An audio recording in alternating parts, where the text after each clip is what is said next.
Yo, moi c'est Théo, j'ai 20 ans, je suis étudiant en théâtre, créateur de contenu et comédien de doublage en attente de son premier rôle. Et aujourd'hui on se retrouve pour parler du râteau le plus fou de toute ma vie. Pour cela, faut remonter au collège. J'étais en 5ème. Et durant cette année, je suis tombé sous le charme de cette fille-là. Problème, l'année précédente, je lui ai foutu un râteau. La raison ? Mon cœur appartenait à une autre. Bref, année de 5ème, je suis en crush sur elle. Je décide donc de tout donner en drague. Tout se déroulait à la perfection, jusqu'au jour où j'ai commis l'erreur d'en parler à mes amis, en plein milieu d'une récréation. Dès lors que j'avais fini de prononcer les paroles comme quoi que j'étais en crush, ils ont foncé me balancer. À ce moment-là, pas le choix. Obligé de repenser à la phrase de mon oncle Ben.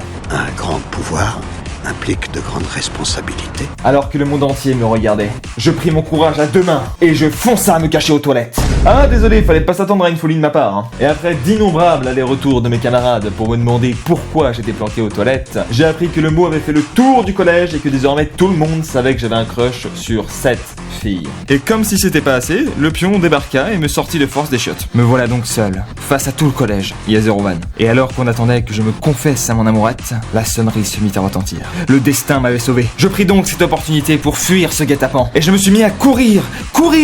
Sauf que, c'était sans compter que je me suis explosé la gueule devant tout le monde, parce que j'ai trébuché. Bref, le soir on s'est mis à discuter par SMS. Tout allait bien et je finis donc par lui demander si elle accepterait de sortir avec moi. Ce à quoi elle répondra: je peux te poser une question ? Est-ce que tu es déjà sorti avec une fille avant moi ? J'ai répondu avec la plus grande des sincérités que non. Et devinez quel était le message suivant ? Désolé, je ne me vois pas sortir avec toi. Bref, ça c'était mon râteau. Et blague à part, il y a une suite à ce râteau. Mais ça sera dans le prochain épisode.